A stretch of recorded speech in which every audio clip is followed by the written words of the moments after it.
and welcome to this week's episode of Tofu Eaters Anonymous. You join us on this very woke Monday where we're going to talk about woke football and... I'm joking, of course. Hello and welcome to the Albion Obsessed podcast. We come to you on the back of what I believe is a somewhat disappointing 2-2 draw, but the lads might disagree with me tonight. But before we get into the performance against the Leeds United, let's see who we've got on the show. We welcome Toby. Toby, my friends, how are you keeping? Yeah, doing fantastically, thank you. Just been hitting the gyms, getting my daily stuff out of the way and caring about football. Hitting the gym. Good skills, Toby. You're absolutely smashing at the moment. Keep that going. We also welcome back Kurtis friend. Kurtis, my friend, how are you doing? Yeah, doing pretty good. Just like Toby, I've been walking past the gym, though, to get to the local subway. So that's been... Yeah, that's far more my speed. That and chasing around a toddler. But we move. I had snow over the weekend. Did you guys have snow? Yeah. Not for me. Spattering of snow. We had loads of snow in the Midlands. I was a bit worried that the game at the weekend might be called off. But anyway, less about the weather and more about the brand new spanking news, guys, that Adam Lallana has signed a contract extension until 2024. This news has came out this evening, on Monday evening. Toby, well, let's be honest, Adam Lallana is a classy guy. Classy. He oozes, professionalism. How amazing is this news that Adam Lallana has agreed to spend a little bit more time at Brighton and Hove Albion? Absolutely tip top of my priority list. If you'd asked me yesterday, what should we do? Who should we get signed up?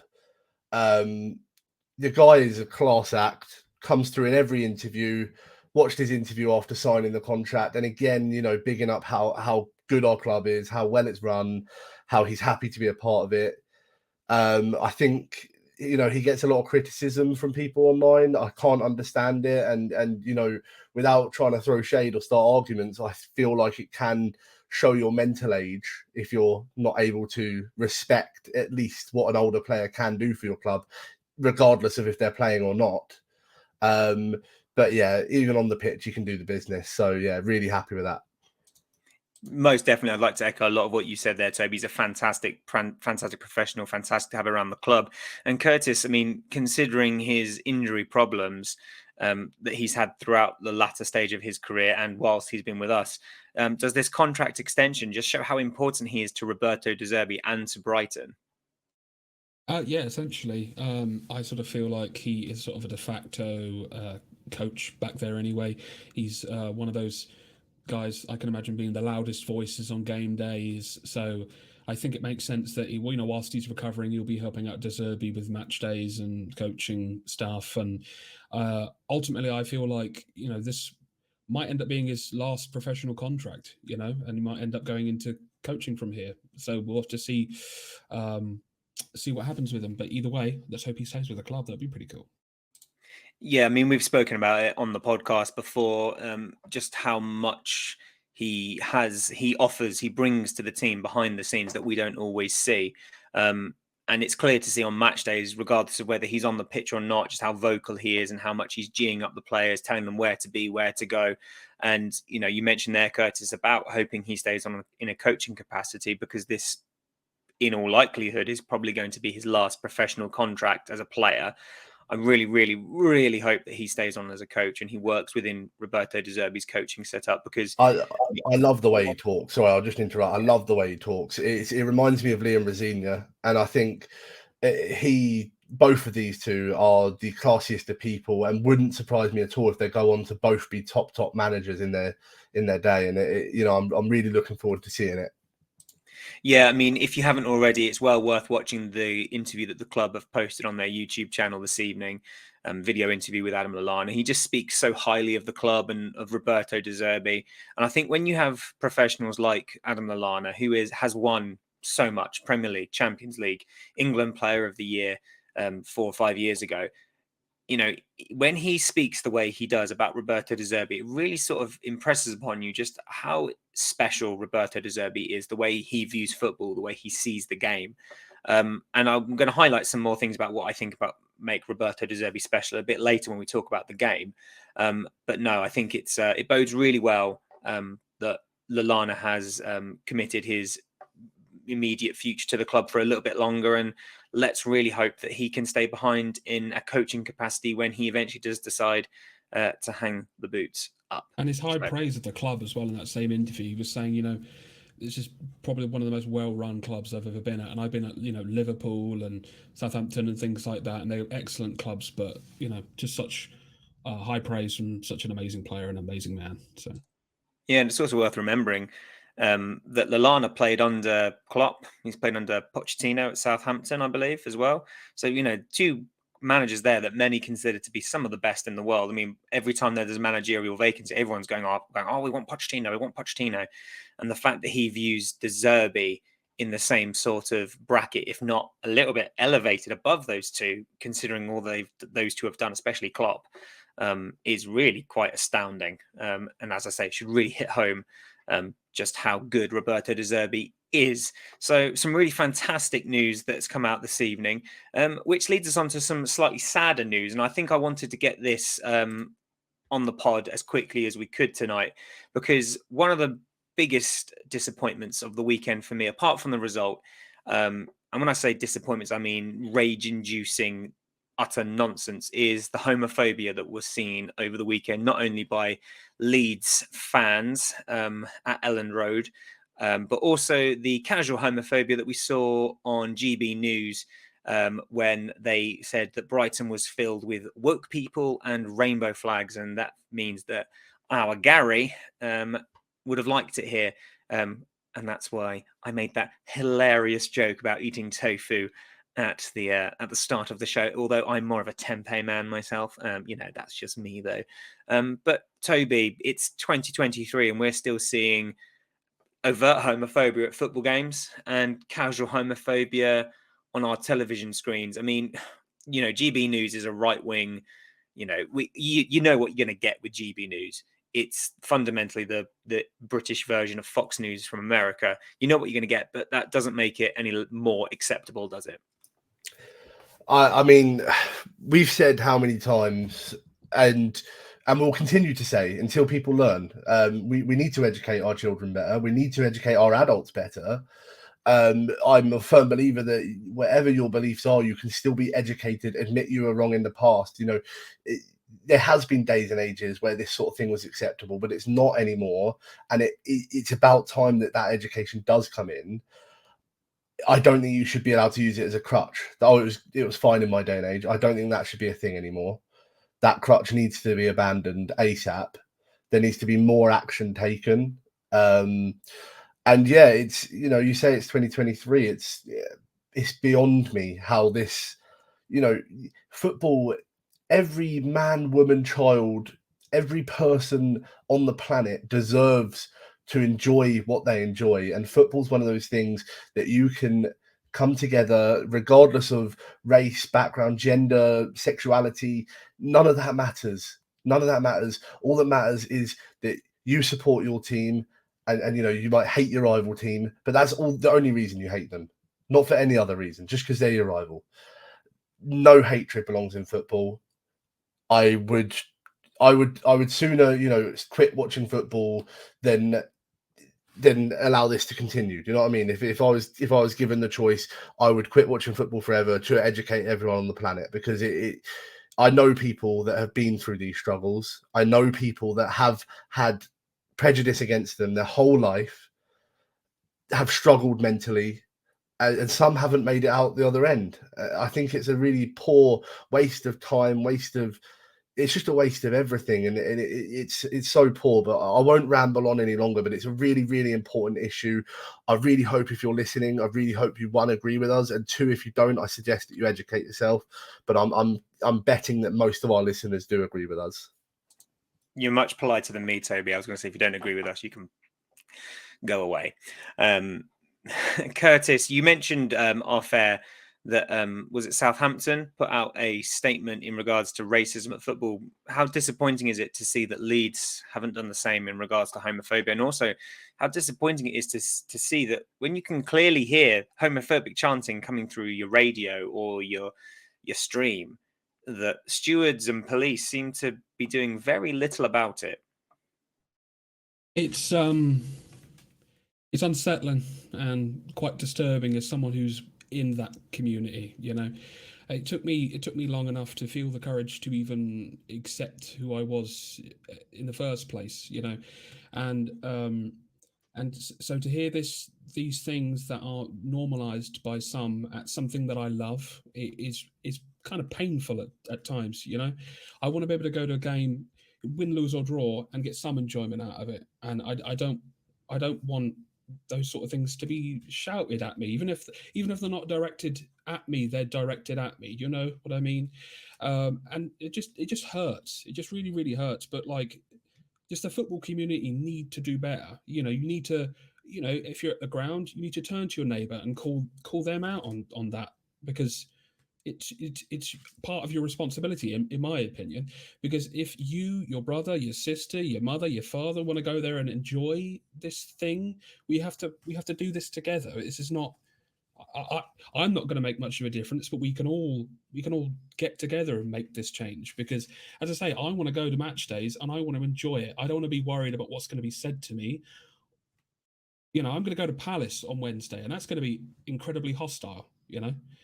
And this recent Leeds stuff has made me fairly concerned about what I might hear and how it might make me feel and stuff.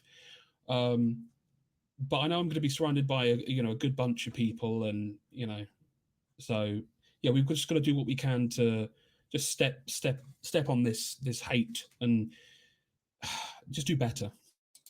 We do, and it's also the responsibility of national broadcasters, regardless of where they fall on the political spectrum, to not normalize it. That's absolutely disgusting, and I really, really hope that whoever's in charge of the TV authority people, I really hope they take a really strong look at that. Because if you're gonna kick up so much fuss about a particular sports presenter saying something and going on about how awful that is, then you've got to be consistent and do the same when it comes. But no, I mean, there's that great quote that all it takes for evil to triumph is when good people do nothing. So it is our responsibility to call it out. It's our responsibility to say that that's not okay.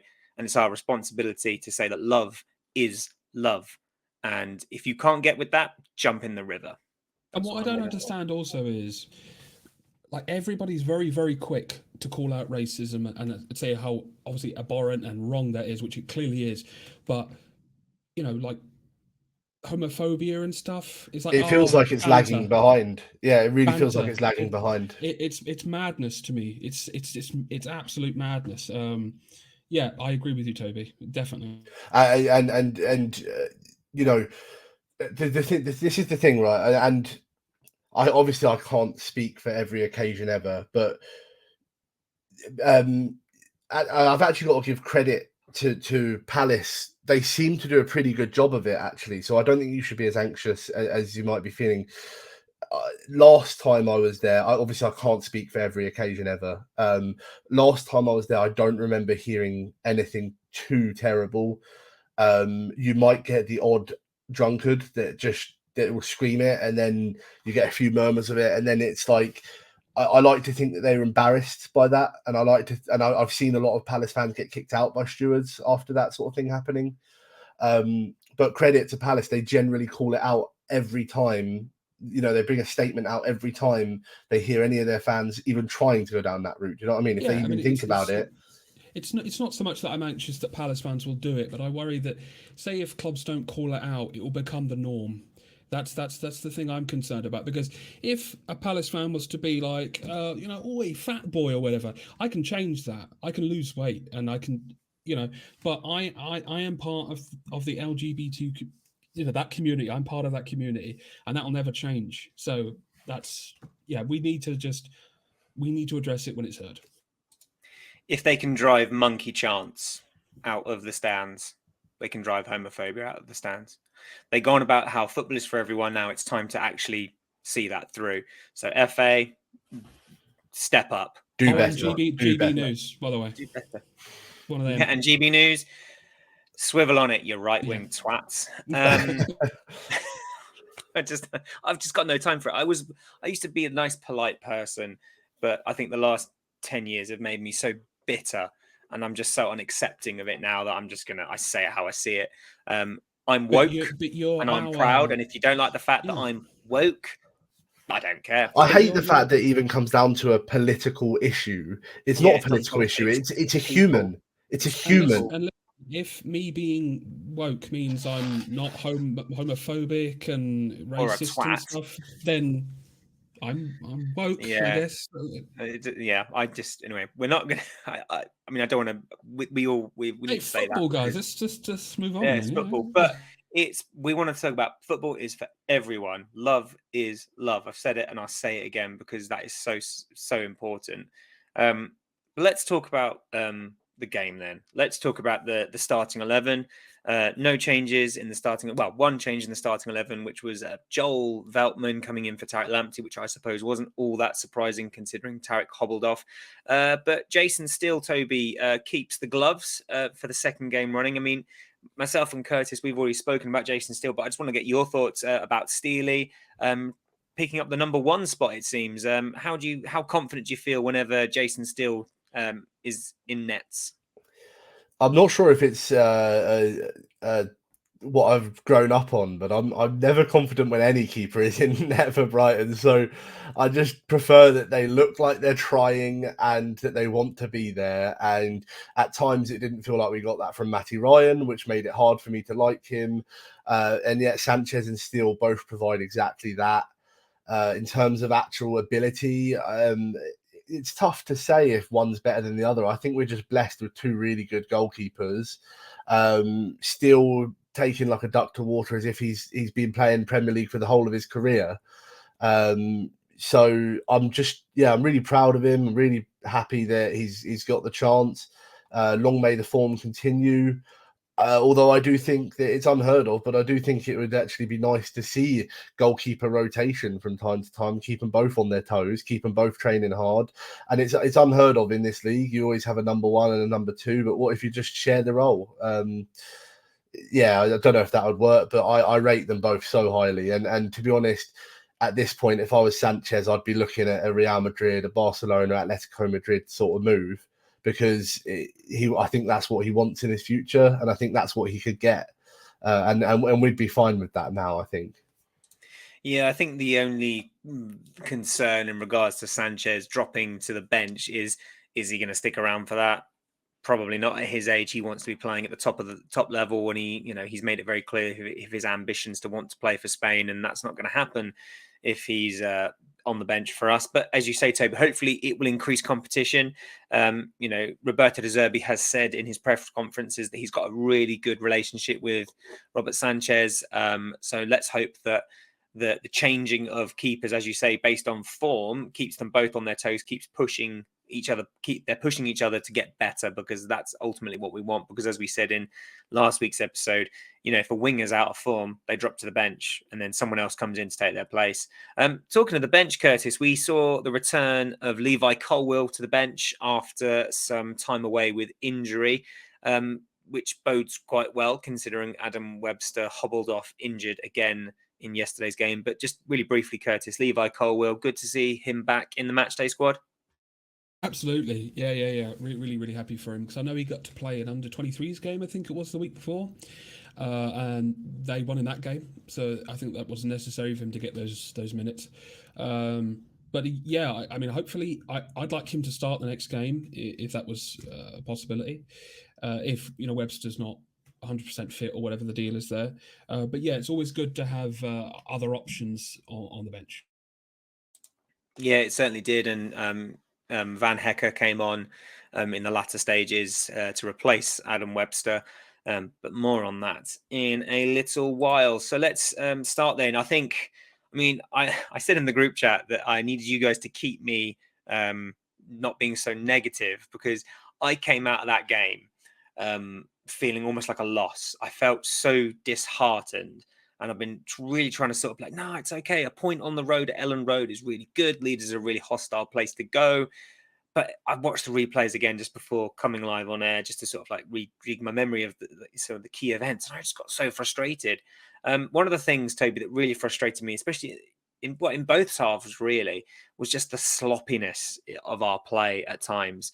Really sloppy in the early stages, especially in possession. And Leeds seemed really fired up because of Bournemouth's win. They had dropped into the bottom three, and they just seemed to want it a lot more than we did. What was your thoughts on those early exchanges? Well, the one thing I've noticed every week that we've played at the moment, every time I'm watching, and we always do this, between the two centre backs to Caicedo pass. Caicedo normally gets fouled in the back, that sort of thing. This Leeds game was it wasn't different. We kept trying that, but I think Leeds have that extra like that extra press, that extra want to press, and it's always been a Leeds thing. It's always Leeds that do that, and I think actually all credit to Leeds. I think they really came there with that game plan of countering what we want to do. It made it very difficult for us to do anything other than be sloppy. I don't think that's a discredit to Brighton. I think it's credit to Leeds. I think they really played well in terms of that ability to stop us playing out from the back. And not many teams can do it. West Ham really struggled to stop us doing that. Leeds players just suited that system, and I can't be too disheartened because at least it exposes one of our weaknesses when teams do have players that can run at you like that. I'm sure Liverpool will be a problem in the future for us because they've got a press like that. Do you know what I mean? Like teams that are iconic for that press, which I think Leeds are. Yeah, I'm not too disheartened. I think they played really well, Leeds, and it might not have looked good, but it did the job for them. Yeah, I think the only thing that I find somewhat concerning is that it's not an isolated incident, in my opinion, Curtis. I mean, I'm happy to have this discussion, and I'm happy for people in the comments to also, discuss this as well. I think back to recent games, Crystal Palace, Fulham, and obviously Leeds really stood out for me. Is that when we do eventually break the press, or we find those spaces, we almost feel a bit guilty of trying to walk it in. It almost seems like we're Arsenal from the early noughties. You know what I mean? It's like the age-old thing. The problem about Brighton is we always try and walk it in. It's almost like this idea that we always want to score the perfect goal. I mean, I've written down some of the chances we had here. I thought March had a phenomenal game. But again, it was that sort of like that final ball, that final decision making. The amount of times that Alexis McAllister seemed really reluctant to shoot. So what do you think, Curtis? Do you think it's just a bit of a blip? Do you think I'm being too harsh? What do you think's sort of going on? Because we are scoring lots of goals. Yeah, But yeah. at times we just seem to be, as I say, guilty of trying to score the perfect goal. I've always thought that when it comes to that final third, we think about it a bit too much. I used to think that of Trossard when he was with us. I used to think just because used to see him like weave around in the box a bit. I'm like, just take the shot. And now he's gone. Well done to him. 3 assists on the weekend. Very, very good for that man. I think we have a tendency to overthink just taking the shot. But I think De Zerbi being the coach that he is, he will coach that out of them. I mean, I think we've got more than the quality to take those chances, but it's just about the way that they're taken. So just more confidence from the lads, really. Yeah, and I suppose that's one of those things where, as you say, it's the De Zerbi's job really to sort of to get them G'd up. Because I mean, I say it sounds mad that I'm being really critical of trying to walk it in or score the perfect goal.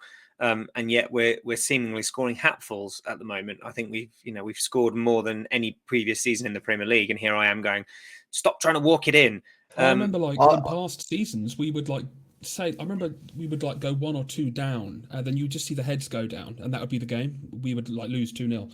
But now De Zerbi has always said, if you score 2 against us, we're going to score 3 against you, or something like that. And I love that mentality because the fight, the fire, the hunger, and all that is clearly there, which is really refreshing to hear. I trust the process. I'm going to say I trust the process. I don't think they should rush it. I think they should try and walk it in the net per se. If you think about football as like a probability game, increasing your probability with every pass of if that person shoots, they're going to score. I think There's also a high probability that players aren't going to be able to find the right pass when they are in those positions. But, you know, I think credit to players that are patient, composed, know the game plan. And I trust the process with De Zerbi in that, because while it can be frustrating sometimes, you're like, oh, you smack that, that's a beautiful goal. And I'm all of a sudden I'm watching that on replay all night, and I'm getting a bit excited to it, but it's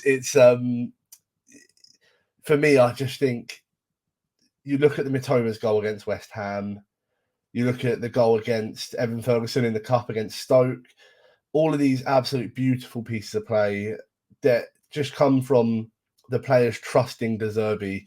And I can't remember if it was Potter that said, my players are allowed to make mistakes, because at the end of the day, if the mistake keeps happening, it's my fault. But I've sent them out there with that system. I've told them to pass it short. If the other team have pressed me so well that the pass short gets blocked or whatever, that's my fault, not the players. So that's why I think the same mentality needs to be taken in attack. I'm sure De Zerbi's looking at that going, I haven't set them out doing the right thing. That maybe they are doing one too many passes to what we planned, And I really trust the process. I really believe that this is the right way forward for us. This is the way. So says my picture that's just there. But yeah, Toby, I don't want to give the impression that I don't trust the process, because I'm really loving De Zerbi ball. Tom wants De Zerbi out. Yeah, De Zerbi out. We're not scoring enough. De Zerbi to Burnley. Well, not with their transfer embargo. Let's talk about the goal then, because we did eventually score in the first half, and it was a lovely goal. We talk about they're guilty of trying to walk it in. It was a really nice goal. All starts off at the back with Adam Webster, who plays a really nice ball to Pascal Gross, who makes this beautiful run. The defender quite clearly hasn't done his homework, because Gross souls him not one, but two Gross turns, puts it into the box, and Mitoma leaps like a majestic salmon, heads it back across the goal to an unmarked Alexis McAllister, who heads in from close range. Kurtis, beautimous, was it not? Oh, yeah, again, it was just one of those things where you could see all the pieces as they happened, and it was wonderful. It was wonderful. Such a good team goal. And just a minute ago, we were talking about, trusting De Zerbi to iron out these things. It's also about trusting your teammates and, anticipating those passes and those sorts of things. And you can just see the element of trust amongst that squad, and how much they all want to play for each other. And yeah, that was just a really good team goal, really, really solid. Happy for McAllister too, because I felt like he had been lacking, even though he had quite a fair few chances, like against Palace and Fulham. I think he had a couple maybe. So yeah, he earned that. He had a lot against Leeds as well, if we're honest. Yeah, he certainly did. I mean, he could have scored there too. Yeah, but one man we've also got to sort of commend for that role. We've got to commend many of them really. Adam Webster for the pass, which was absolutely sensational. The vision on that was fantastic. Gross for the run. I thought Gross had a fantastic game yesterday. But Toby, Mitoma, for a guy that's quite he's not the tallest in the world, quite slight. He outjumps the Leeds defender. I mean, that's a hell of a spring on the lad, isn't it? Mitoma's a football genius. It's like he just, I don't know, it's like he's got main character arc or something here. Mitoma's just the one, isn't he? It seems like you every time you watch him play, it's like it's a video game and he is the main character, and you're watching it, you're controlling Brighton, and all of a sudden, Mitoma's the one that scored the winner, and it feels like it's that every time. And every time he's on the ball, every time he's doing something, it's like he's gone through that scenario 100 times in his head, and he's gone, this is the correct time for me to jump. He's jumped. This is the correct time for me to meet the ball with my head. Gone across. I trust my teammate to score, as Kurtis said, and they do. And it's just so good, because that's a team of players that are like, yeah, we want Europe. They're actually saying it in interviews. That's our goal this season now, Europe. Whereas before, under Potter, under anyone, they'd say, oh, no, avoid relegation first and then, move on from there. No, we want it. We want it. We're putting on, our reputation on the line, and we're saying that's what we're going for, because we might lose every game from the rest of the season and get embarrassed. But I don't think it's going to happen, but I think it's just credit to these players that just all seem like they love each other. You know what I mean? And it's good to see, especially when it was torn apart a bit at the start of the season. Want to know a Yeah, bit of a stat for you, Thomas, as our stat man. Kaoru Mitoma is close to breaking the record for the most goals scored by a Japanese player in a single season. And the record before that is 6. Okazagi and Kagawa. Shinji Kagawa. Yeah. Yeah. So Yeah. one more I mean, I of those and really he'll hope break he that does record. it. He's been such a breath of fresh air. I mean, if you think that he was barely getting minutes under Graham Potter at the start of the season, and now he's, as De Zerbi says, he can't sub him off because you just never know what he can create. And he created some more chances that we'll talk about in a little while. One of the, I think, criticisms of the performance yesterday is letting the lead slip, and to do that not once but twice, and it's very disappointing that they both came from mistakes. The first goal was a mistake from Joel Veltman. I think he was trying to flick it from a pass, but it got intercepted by Harrison, I believe it was, who just bombed down the wing, plays it onto Bamford, whose shot deflects off of Adam Webster's foot.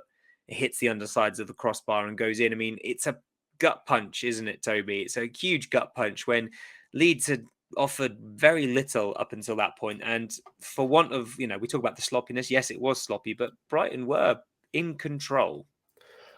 It's one of those goals, isn't it? It bounces off the foot, it hits the crossbar, goes in. The thing is, despite the mistake, I don't want to read too much into it. I really don't. I think it would be a bit of a crime to overanalyze something like that for what it was, other than just a bit of a freak goal that's going to happen occasionally. And especially at Elland Road, it's like they've got a magnet that just sucks the ball into the goal at times. And I can't be too disappointed. I really can't. I'm not allowing myself to be. I'm so optimistic that I'm just not allowing myself to get these negative thoughts. I want to go into every game thinking, yeah, we've got a chance here. Yeah, we've got a chance here. Yeah, we've got a chance here. And I don't even want it to be a chance. I'll say, yeah, we've got a good likelihood that we're going to go beat Palace on Wednesday. That's the mentality I want to go in with. And I can't overanalyze it, if I'm honest.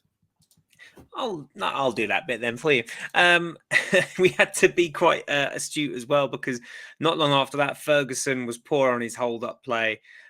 Leeds almost took the lead, but Bamford hits the side netting. It became a very end-to-end game, didn't it, Curtis? And especially towards that first half, anyone really could have taken the lead. And we had another brilliant opportunity. I think it was Purvis put a lovely ball into the channel. Mitoma ran onto it. Ali Mack inside the box misses the target from 10 yards. He'll be disappointed with that, won't he? I mean, absolutely. I think it's clear. You can always see him cursing and, doing all this and stuff. So obviously it must be very anger-inducing for him. But yeah, I mean, whenever it comes to playing Leeds, it's always one that I'm a little concerned about. Not worried so much, but it's always one it's always a cagey affair when we go to Leeds. I don't know what it is, if it's just like the atmosphere, because they're usually fairly loud and stuff like that. And I agree with what Toby said, that goal being a bit of a ball magnet and stuff like that for them sometimes. And yeah, it was just tough. It was just a lot of things just weren't coming off for us. Some of our passing wasn't fantastic. Just Leeds players were always where they needed to be to intercept things. It was just a frustrating affair, really. Yeah, it certainly was. I mean, the second half didn't start much better. There was, again, loose balls, loose in possession, and Leeds seemed to be very dangerous on the break. But there was something that was really nice that we want to talk about, and that was a really nice save from Jason Steele as he palmed behind Aronson's low shot. It was one of those that had not much power on it, but you could see it in another alternative reality just trickle across the line. But still, Toby on his feet, got across and palmed it behind. Really fantastic for him, because let's be honest, Steele didn't really have all that much to do yesterday. So for him to make that save would have been really important for his confidence. Yeah. I mean, we spoke about it. He's kicking on, isn't he? He's kicking on, and he is proving why he deserves to be there. Absolutely. Just so buzzing for him, and just to have these two options at keepers that neither I'd be scared about.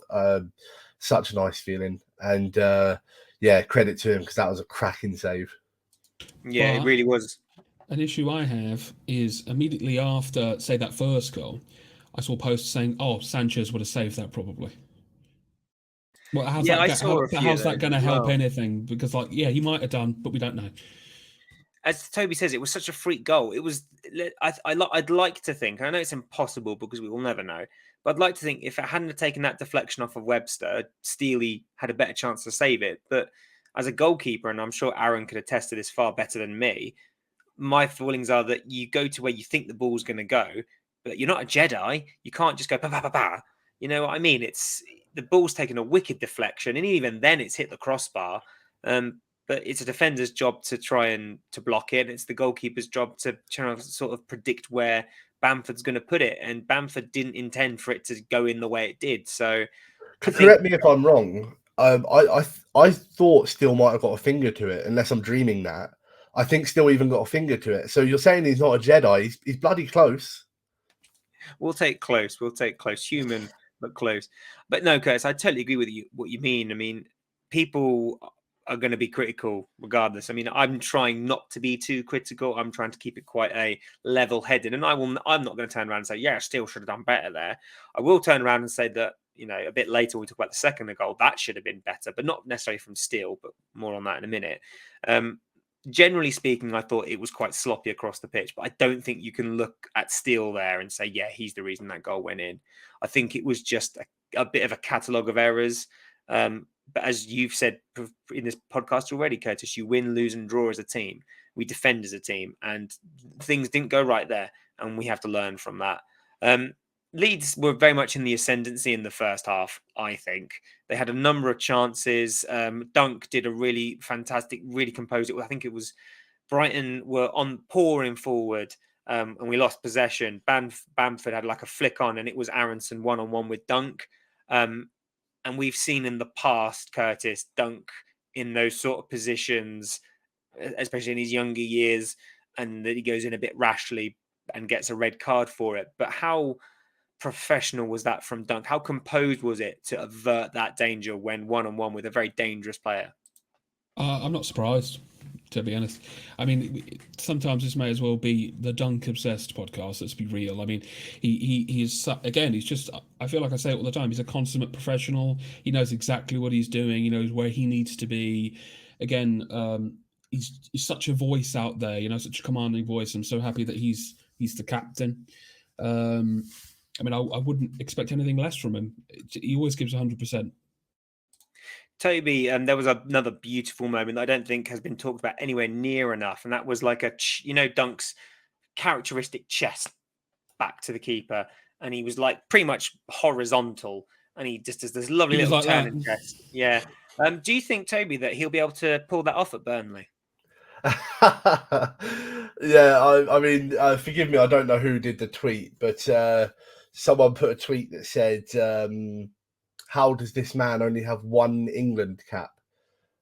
And beyond me, because if he was French, he'd have a World Cup to his name. That's how good he is. He's a serious player. I'm fed up of him not getting the credit he deserves. A lot of people go, oh yeah, that Lewis Dunk is a good player. No, that Lewis Dunk is one of the top 3 centre-backs in the league. I'm telling you, he's ridiculously composed, ridiculously classy. He's just so good. He would take like a duck to water at any club in the world, not just Burnley. Although I'm sure he would improve Burnley really well. So we're looking forward to seeing him. So good. The thing is, if Neymar did that thing with the chest, that's all everyone would be talking about. You know what I mean? Yeah. If Van Dijk did that, everyone would be like, "Oh my goodness, he's the best defender in the world. He's the best in the world." But because it's Lewis Dunk, they'd be like, "Oh, that's just really dangerous." You could risk something there. Why would you do that? What if Bamford was behind him? Yeah, exactly. Oh, risking a foul or something there. Handball potentially could hit his arm.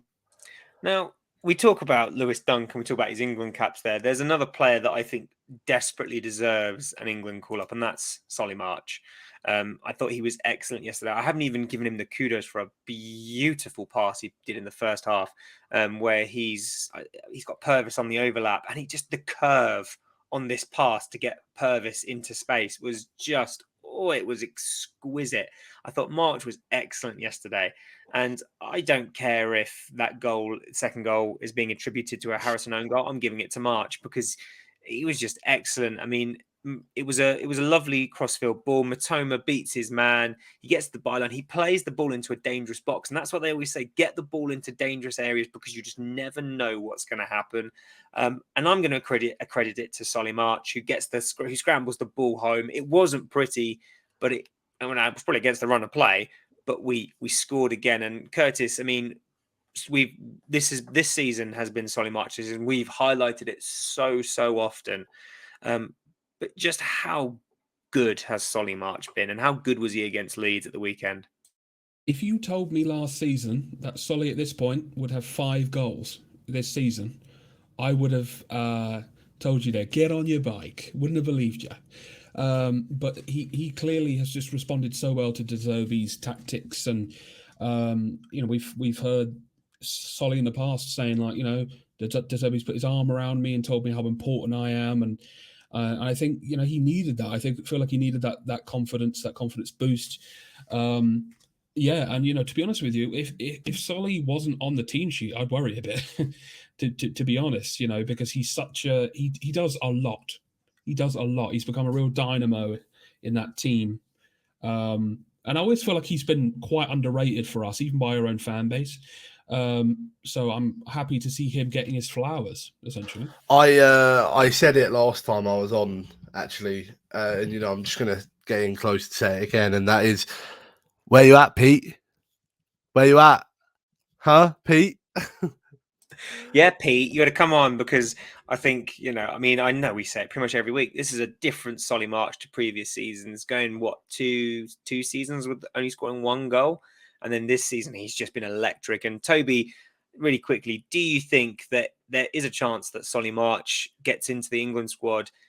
Because I don't watch a lot of football. I'm very much a Brighton person. I don't watch a lot of football. If it's not Brighton, it doesn't particularly interest me unless it's non-league and people are kicking lumps out of each other. But I don't know of any England wingers that are playing anywhere near his level, apart from maybe Saka. So what do you reckon, Tobes? Is an England call-up out of the question? It's a tough one, because you look at, like, Jared Bowen, who had a Solly March level season last season, and he never really kicked on for England, and he hasn't kicked on this season for West Ham. And it's one of those ones where it's like, if he does get in, is it just a pity call up? I just don't think that any player for Brighton will be taken seriously by England. And a lot of people will attribute that to Southgate. I don't. I think it's just the England way. I don't know. I can't blame Southgate for that. I mean, he does pick the team, but I can't see it personally. I can't see it. But I totally agree with you. I can't think of a better English winger right now.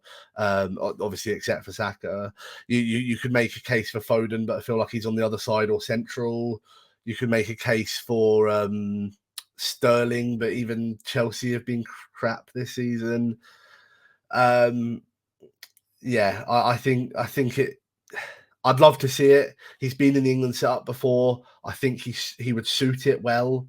I think when he was in the England under-21s, I think he did quite well with them.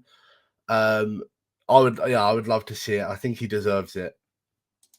I really do have everything crossed for Solly, because I'm a huge fan of him and I always have been. I remember him scoring an absolute screamer in a pre-season game against Norwich, and I've been like, I've just loved him ever since. So I really, really hope he gets an England call up, because he just deserves it. So I'm just going to talk really quickly about, when we talk about Lallana, we talked about Roberto De Zerbi, about his man management skills. And I said I wanted to talk about something later. And here's the moment I wanted to talk about. So Evan Ferguson vacated the pitch in the second half. And I think it's fair to say that Evan didn't have a particularly strong game. I think the hold-up play was a bit lacking at times. But what really impressed me was that when he came off, he must have known he hadn't had the best game. But Roberto De Zerbi gave him this big hug this proper massive hug, Curtis. And I think you want to look at man management. You want to look at people putting an arm around young players, because I think it's very easy to forget that Evan Ferguson's only 18. He's still a young lad, and he's probably putting pressure upon himself in an already pressurized situation. So just how good of a man management was that from Roberto De Zerbi? Well, I mean, De Zerbi regularly says himself, like, I speak to my players like I'm their father, which is really good. But obviously, he has that good balance of that coach Daddy De Zerbi thing, but it's really nice to see, because he looked a bit disheartened when he came off, as you would if you haven't affected the game as much as you wanted to. So so it was nice to see that. But again, we as a fan base need to not pile as much pressure onto him or have these like delusions of grandeur with him, because he's very young and he will progress, but he'll do that in his own time. And yeah, we've got to be patient with him. We've got to be patient with him. And I'd also like to point out he's already gone way further than Aaron Connolly did in terms of mentality towards the game. He doesn't look unsettled at all. He can be disappointed, but he doesn't look phased by being subbed off because he's had a not so good performance. And it will happen to every footballer if they're going to have an entire career, every footballer will have a bad game. I promise you that. And that's not speaking with experience. It's just speaking with having watched Brighton and Albion for so many years. I've seen a lot of stinkers, even from Lewis Dunk, who, as you say, we're Dunk obsessed. So credit to him. I think he's got such a bright future, and I really think De Zerbi's the man to take him forward as well. He really is. He's fantastic. And obviously Welbeck's got that wealth of experience. And we are going to talk about Welbeck. I mean, we're not going to pile on like some people on Twitter have, and they continue to do. But there was obviously a few more chances. March had a brilliant shot that was turned behind by Meslier. Welbeck, after a mazy run, got through. But Meslier smothered at Welbeck's feet. I was a little disappointed that Welbeck took a touch and didn't try and lob the keeper, but that's just me. But again, I'm not going to jump on him and say he's worthless and a fraud. But the thing that really, I suppose, frustrated fans, I should say, Toby, was Welbeck did all the hard work for his one big chance. He combined superbly with Matoma. He wiggles through the Leeds defence, and he's one-on-one with the keeper. He's 10 yards out, and he puts it wide. He looked so frustrated, and that was the big chance to make it 3-1. I'm not going to sit here and deny that he shouldn't have done better. I said in the group chat straight away, he has to score that, really. What I will say, though, is he practically forged it himself, that chance. And if you're a player that is able to get these chances consistently, whether you're scoring or not, I'm a firm believer that they belong in the side, because all it takes is for one day when it all starts to click again, and he's going to do that mazy run and score. If he scores that goal, it's on every highlight reel for the rest of eternity. He forged it himself. That's all I care about. The getting the chance, being in the right position to get the chance, doing the right things to get the shot away. Just to finish, let him down, unfortunately. And that's something he works on every day, and he'll continue to work on this week. And I'm sure he'll train doubly as hard to work on those little chips and dinks that he can do to beat the keeper in a situation like that. I 100% agree with that. If he wasn't taking the chances, I think then we could have a conversation about Welbeck. But I'm happy that he is actively trying. I mean, yes, of course, he should have done a bit better. That's fine. But he could score against Palace, and everything will be all right again, because some of our fan base are a little bit fickle. So. But some of them just hate Welbeck as well. It has to be said. Some of them just do for no reason. And it doesn't matter if he scores 18 goals against Palace. The rest of the season, he was crap, apparently. So it's like the modder hate I constantly see. And he's not even playing for us at the bloody moment. So he can get blamed for a draw against Leeds. And yeah, I reckon he's going to cook under De Zerbi, but we'll see. I'm a big fan of it. It's funny, isn't it? I mean, I've said it already, I will critique performances, I will critique players, I'll happily sit here and say Welbeck should have done better.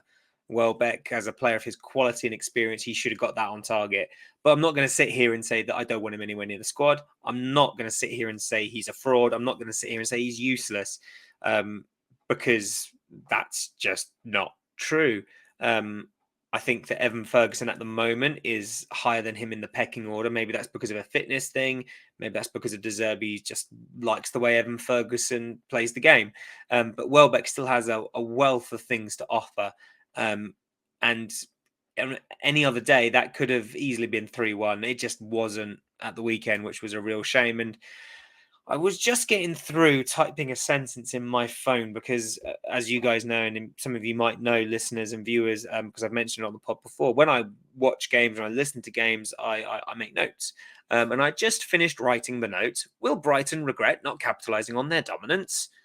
And the answer was yes, because a quick corner routine caught us napping, Curtis. It was really frustrating. Now, Harrison scored from a really quick corner. Now, I think, this is what I believe. Webster appeared to be injured. He appeared to hurt himself and he was clutching his leg. And I think Brighton players were expecting a substitution. The whistle went, they didn't play to the whistle, and Harrison scored what I will say was an absolute perler of a goal. We'll get onto the slightly controversial bit in a minute, but a frustrating goal to concede, not playing to the whistle, caught napping. What did you make of their second goal? I'm quite glad you mentioned about the Webster thing because I was watching up to that point. I was like, why hasn't he been subbed off yet? Like the commentary keep talking about how he's seemingly in pain, and you could see him. He wasn't running as quick, and he was feeling his leg and stuff. So I was like, oh, at some point he will. And I thought before the corner it was going to happen as well, and then it all just happened. I was like, oh, okay, and I agree. Peach of a goal, really lovely goal for them.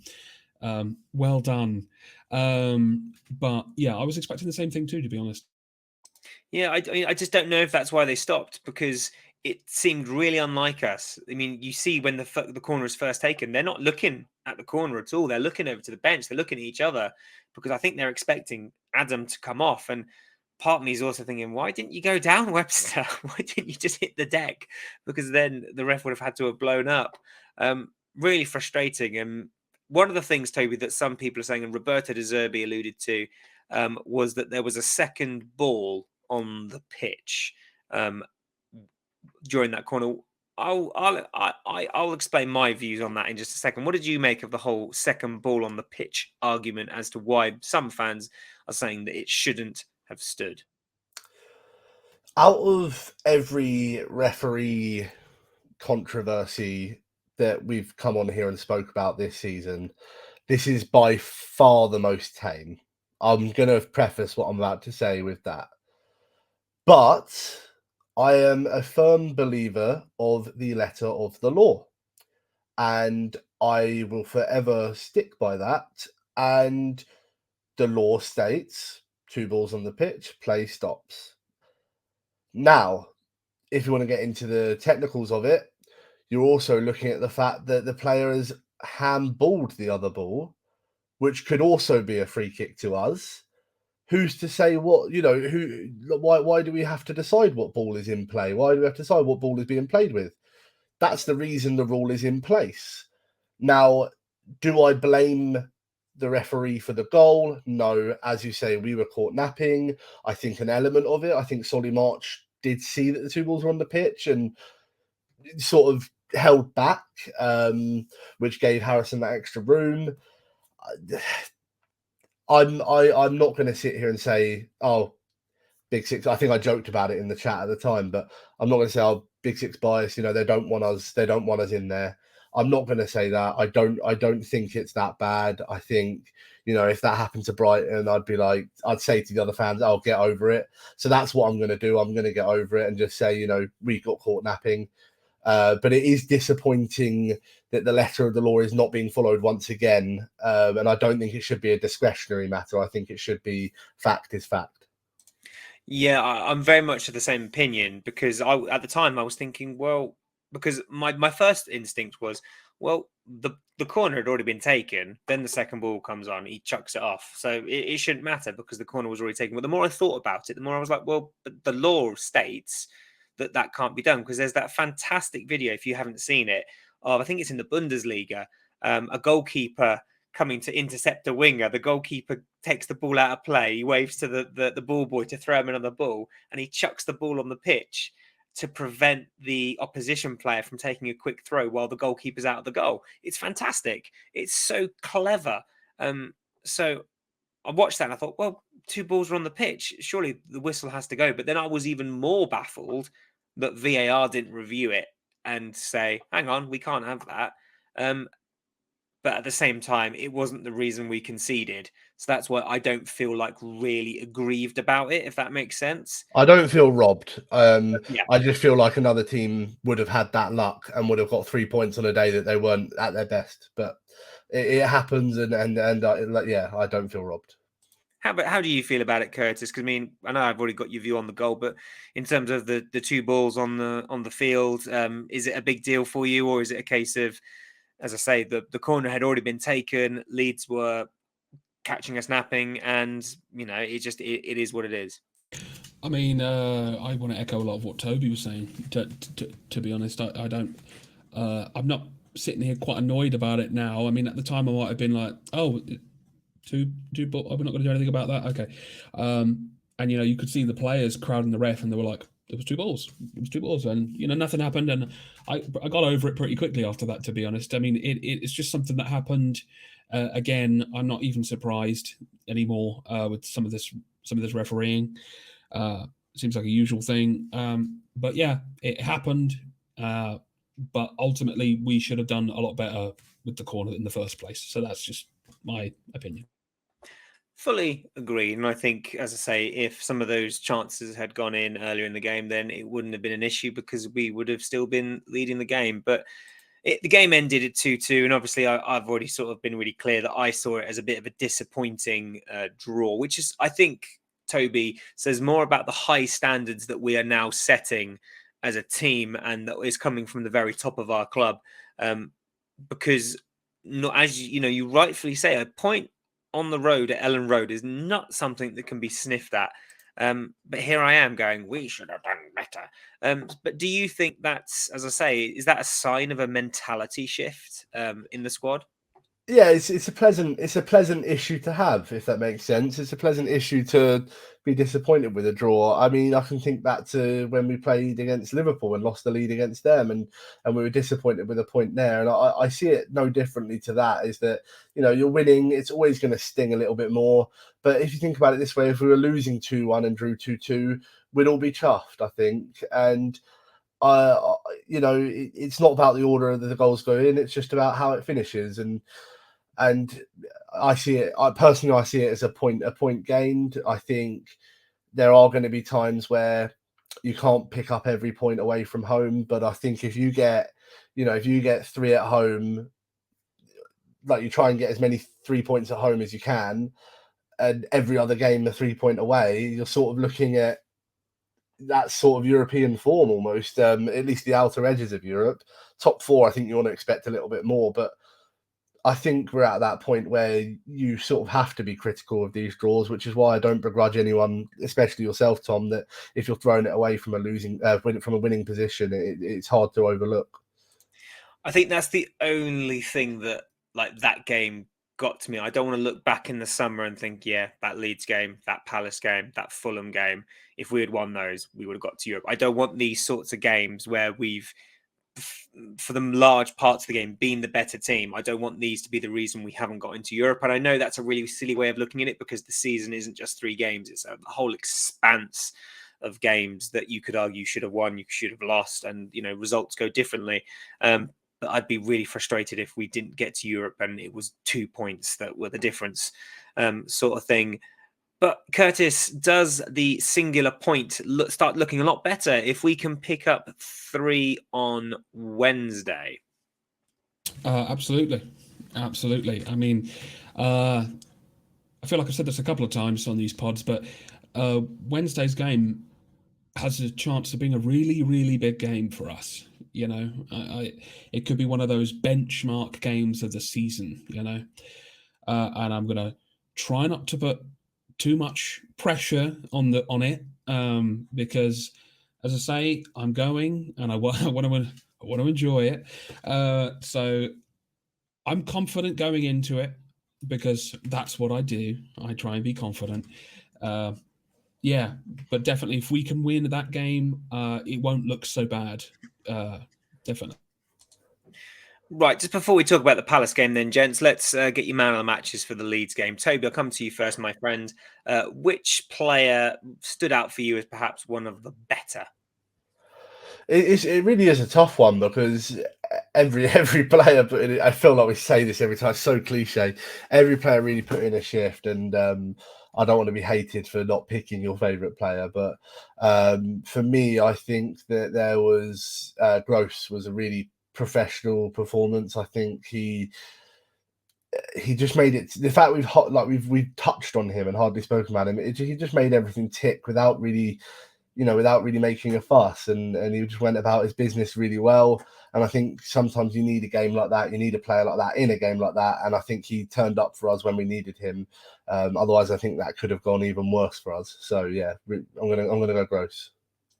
How about you, Curtis?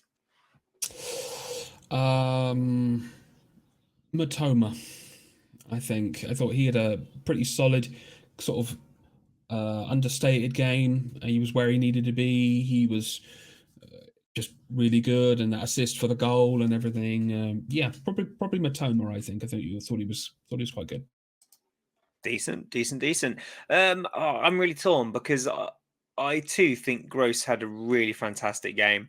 As you say, Toby, he was really professional, really fantastic. But one player that caught my eye and is continuing to catch my eye is Solly March. I think, yeah, some people might be really harsh and say that he should have played to the whistle for their second goal. But he's been electric recently, and forcing the own goal or scoring the own goal, however you want to look at that. I'd say that pass he played into Purvis was just exquisite. He created a lot of chances, so I'm going to give it to Solly, with a respectful nod to Pascal, because I thought Solly, in the last two games, Solly has been fantastic. So I find that most of the time when it comes to Gross, though, it's just like you just know he's just going to have a good performance all the time. So he's just always putting in like man of the match performances all the time. So he really is. Pascal is fantastic, and I'm so glad he signed that contract extension. And you know what, guys, I've moved on. I think he even plays really well at right back now. I've changed my mind.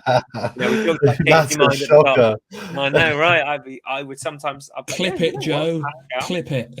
I know. Full screen apology, but not a wing back. Not at wing back.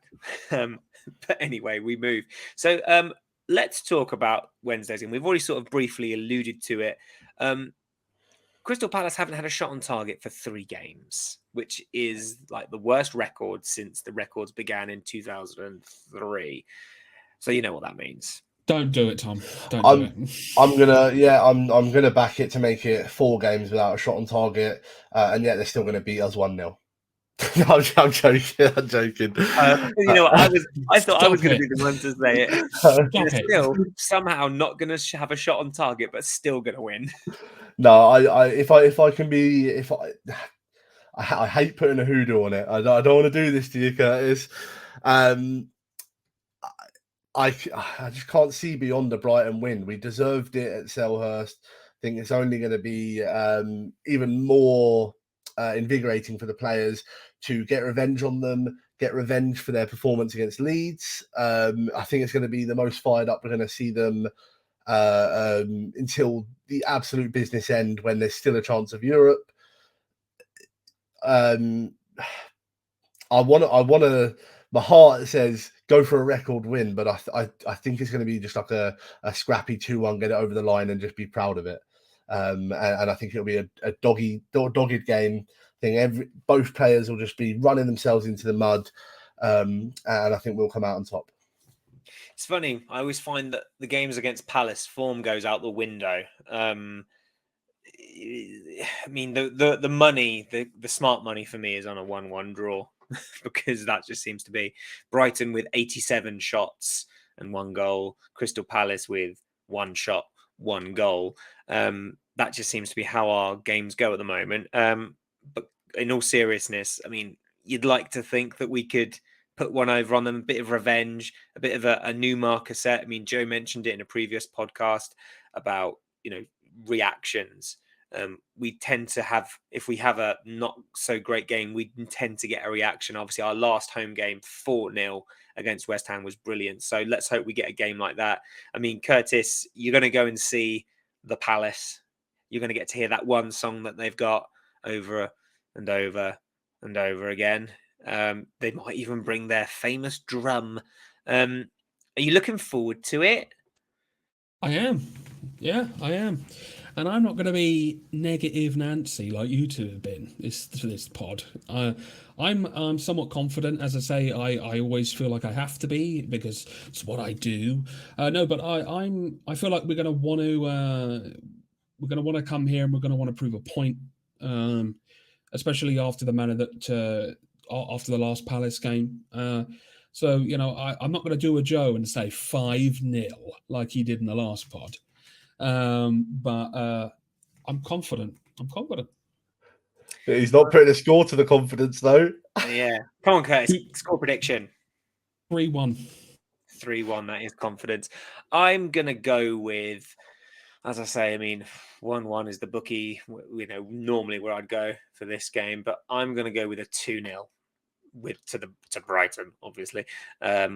Because I do think we've got enough in the tank. I'd like to see another game where they don't have a shot on target because that would be wonderful. But as I say, form tends to go out the window in these types of games. So we'll just have to wait and see. Also, put your life saving, well, actually not financial advice, but put your life saving on Palace to get a penalty at some point probably as well, because that seems to happen a lot. Yeah, someone will fall over pretending that they've been stabbed or something, and they'll get a soft penalty because it's what they do. It's how they got to the Premier League in the first place. But anyway, less about that and more about you, the viewers and the listeners. Let us know in the comments section down below. What were your thoughts on the Leeds game? Do you think Brighton are being a bit guilty of walking it in? How do you think Alexis McAllister has been after the World Cup? Lots of people have been talking about him not being in the best form. So let us know what you think about that. And of course, let us know your score predictions against them lot from up the road. We have been Albion Obsessed. Thank you for joining in, and thank you for Toby and Curtis for spending their Monday evenings with me. Remember, guys, love is love, and always, always, always be really nice to one another, unless I was about to say unless you're a Palace fan, but no, even be nice to them. Even be nice to them. And remember, everyone, to keep it real. Keep it real. Wherever you may be. Enjoy the tofu. Enjoy your tofu, you woke bunch. But yeah, wherever you may be, whenever you may be, we'll see you next time. Take care.